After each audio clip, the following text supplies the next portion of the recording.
Okay, so ganun ang challenge natin na 2 teams. So, paunahan lang makatapos ng challenge.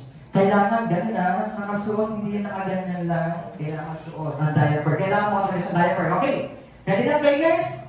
Pass the diaper in 1, 2, 3, go! Okay, ikot players. Okay, pwede na mo ng pinto. Okay, baliktad ang diaper mo. Nasa ulan dapat yung parang sticker. Okay. Okay, o diba? Mas magaling na mag-diaper yung mga lalaki.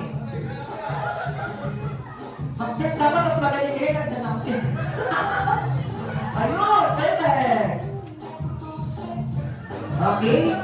At ang challenge dito dapat yung last player pagdaman sa pwesto, yung last player mag-8-8.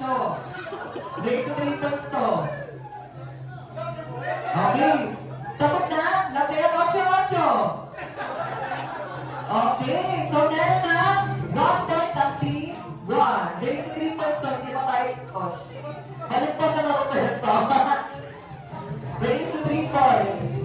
Una, wait lang po, mga players, hindi pa tayo tapos. Race to 3 points po yan. Isang puntos pa lang na nakukuha ng team 1.